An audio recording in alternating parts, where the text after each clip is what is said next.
मराठा समाजाच्या नोंदी रद्द करण्याचा प्रयत्न सुरू असल्याचा गंभीर आरोप करत मनोज जरांगे पाटील यांनी कराडच्या सभेतून सरकारवर जोरदार हल्लाबोल केलाय. गरज पडल्यास मुंबईतही आंदोलन करू असा इशारा त्यांनी दिलाय. आपण पाहूयात मनोज जरांगे नेमकं काय म्हणाले. त्यांना आता मराठी सापडते, नोकरी शिक्षणात येऊन घेते आणि मी खोटा आरोप करत मी या प्रकरणात छगन भुजबळचं नाव घेतलं का धन्याचं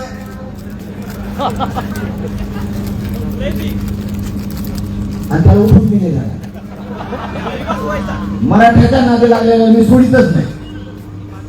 बरे दुसरे ओबीसीचा एखादा मोठा करणं व्हायना, मराठ्याचा वाटा गेलेला नाही आणि मराठ्यांनी तसं कणखर वागायचं शिका. आता इथून पुढे आपल्या जातीला टार्गेट करणाऱ्याला पुन्हा पुन्हा वर नका येऊन देऊ.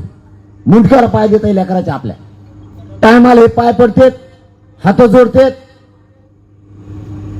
आपल्या आईच्या पाय पडतेत, बापाच्या चपला सकट पडतेत. मया दया थोडी तुमची आता कमी करा. तुम्ही मया दया केल्यामुळं हे लोक आता समाजाच्या लेकराला समाजाला त्रास द्यायला लागले. आपल्याला जरा हुशार होणं आता गरजेचं आहे. मी तुमचं पुन्हा एकदा याच्यासाठी कौतुक करतो. 2 सभा चिखलात झाल्या आणि गरीबाच्या लेकरासाठी तुम्ही पावसात आणि चिखलात बसलात. तुमचं मनापासून कौतुक. तुमचा उपकार मराठा समाजाचे लेकर कधीच विसरणार नाहीये. कधीच गरीबाचे लेकर तुमचा उपकार विसरणार नाहीत. फक्त 29 ऑगस्टला तुटून पडा. शेवटी जाताना 2-3 गोष्टी सांगतो. तुम्ही सगळ्यांनी गाव ना गाव पिंजून काढा. घराघरात मराठ्यांना जाऊन सांगा आपल्याला हे शेवटचं निर्णायक आंदोलन करायचंय. सगळे जे आर घेऊन अंमलबजावणी करायची. एक सुद्धा मागणी 23-24 मागण्यापैकी एक पण मागे ठेवायची नाही आता. कारण सरकारवर आता भरोसा राहिला नाही. सरकार आता जवळपास स्पष्ट करू पाहत आहे की आम्ही मराठ्यांना संपवणार, मराठ्यांच्या विरोधात आहेत, आम्ही जातीवादी आहेत. हे सरकार आता सिद्ध करायला लागले. कारण बावनकुळ्याला त्यांनी झापायलाच पाहिजे होतं, परंतु पाठराखण करायला लागले. त्यामुळं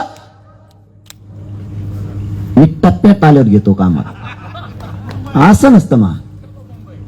मी मराठ्यांना जो आत्मविश्वास जागा केलाय ना, मराठ्यांना जे बळ मिळालंय ना, इमानदारीच्या जोरावरती माझ्या आणि प्रामाणिकपणावरती बळ मिळालं.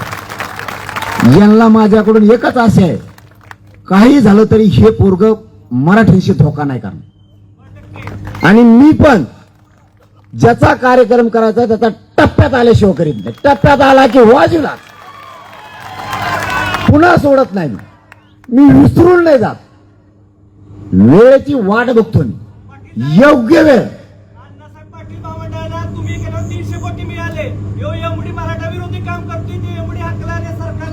गेला ना माहित नसेल तुला.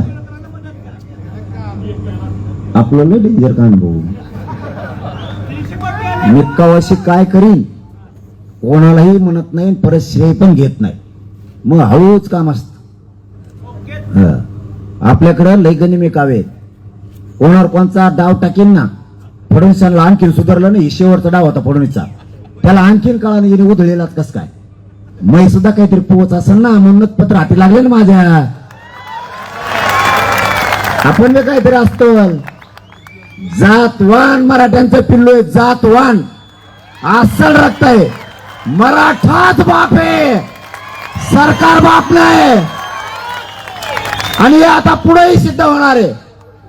मराठ्यांची थोडीही प्रतिष्ठा कमी होऊ देणार नाही. मराठ्यांना थोडी पण मान खाली घालून जगायची वेळ येऊ देणार नाही. भलं आरक्षण नाही मिळालं तरी चालेल, पण मराठ्यांच्या लेकराचं रक्त विकून यांच्याशी कवाच दगा फटका करणार नाही, गद्दारी करणार नाही कधीच. याचा अर्थ आरक्षण घेणार नाही असं नाही. आरक्षणचा मुंडक्यावर पाय देऊनच घेणार. यांच्या सुट्टी नाही देणार. मराठ्यांना संकट आल्यावर कोणीच नाहीये. मी तुम्हाला तुम्ही मला. नसू दे कोणी माग, मी तुमच्या माग, तुम्ही माग राहा. मायावर जाणारी संख्या लय आहे, संकट बी लय आहेत. अरे मायावर एवढं बारीक देणे. मी नुसतं गाडीतच बसलो. काय कोण नाव आहे त्या गाडीचं? हा लय जणाचा बोचा दुखायला लागला. कयांच्या आईच्या नवऱ्याने पैसे दिलेत का?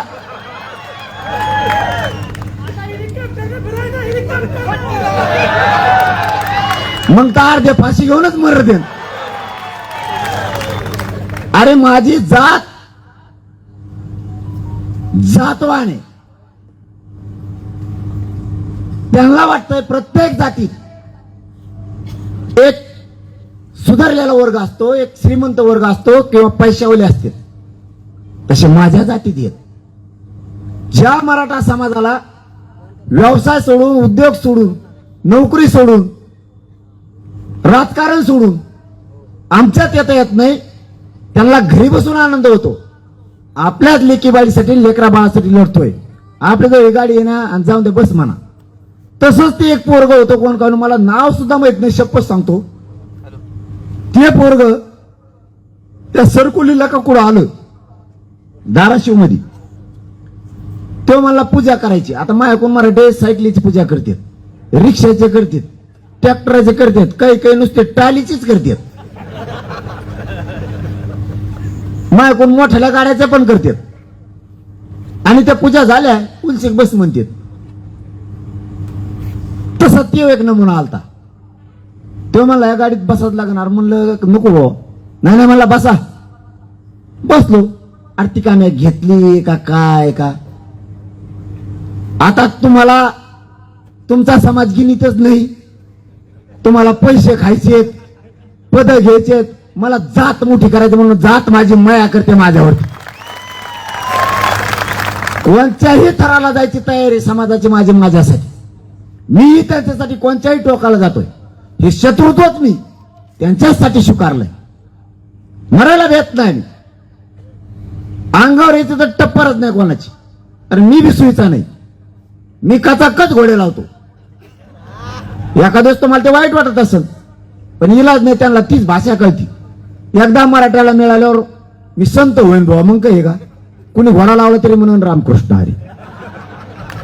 पण सध्या मला मोकळच राहू द्या. मध्ये 1 वर्षभर शहाणा झालतो मी. हे असे 10-12 जण जमले मराठीचे. ते म्हणले कधी थोड्या काही गोष्टी कमी करा. म्हणलं बरं तो आता ऐकायला लागतं 4 मासच. म्हणलं ठीक आहे कमी चाली हे तर काही करायला लागले. यांना हीच भाषा कळते, त्याला विलाज नाही. आणि तुम्हाला काही नेट आहे का? तुम्हाला काय करायचं? कोणती भाषा असो तुम्हाला मिळत आहे ना. गोड बोलून देणार ते. यांना कायदेशीर समजून सांगितलं तरी पण देणार.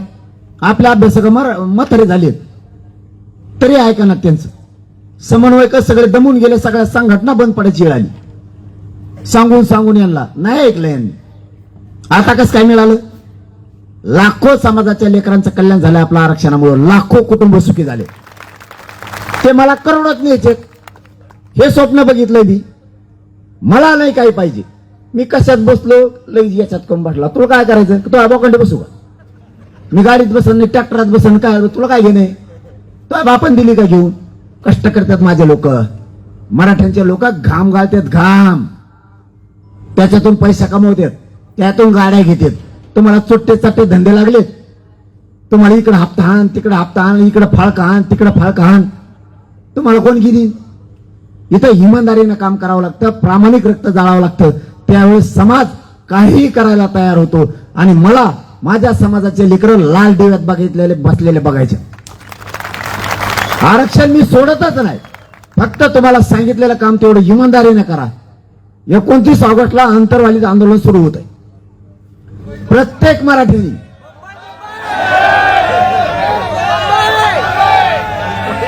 आयला तुम्हाला एकदाच नेलं तर महिला फजिती झाली.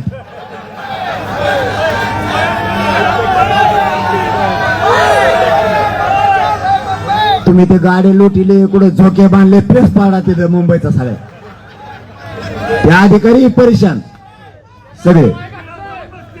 कारण आता मराठ्यांचे अधिकारी, मराठ्यांचे नेते सुद्धा आतून म्हणतोय आम्ही शहाणे झाले बरं का बऱ्यापैकी. त्यांच्याही लक्षात आलं की आपल्याच लेकरा बाळासाठी भांडतोय. मुंबईला तुम्हाला एकदाच नेलं भाऊ. ते माझ्याकडे यायचे, ते म्हणायचे आमचा गाडा पळवला. म्हणलं गाडा कसं काय पळवलो? ते बॅरिकेड नसतं का? मी काय का बघितलेलं नाही ते. म्हणलं एवढं मोठं लोक होतं ते टप्पू रिटर्नच कसं. ते म्हणले नाही त्याला चाका असतात. म्हणलं चाका असतात आणि त्याच्यावर बसलेत. एक पोलीस बिचारा आला पुढून, त्याच्यावर एक बाबा बसलेला. ते म्हणलं बाबा हे बाजूला घ्या, स्टेरिंग नाही म्हणला त्याला. एक राऊंड हाणून येऊन दे फक्त मला. त्याचा राऊंड असतो का राव. माझ्याकडे रेल्वेचा खूप मोठा अधिकारी आला आणि तो म्हणला रेल्वेच्या स्थानक मध्ये झोपा, आराम करा, काही अडचण नाही, फक्त एक गोष्ट बंद करा तिथली. म्हणलं काय.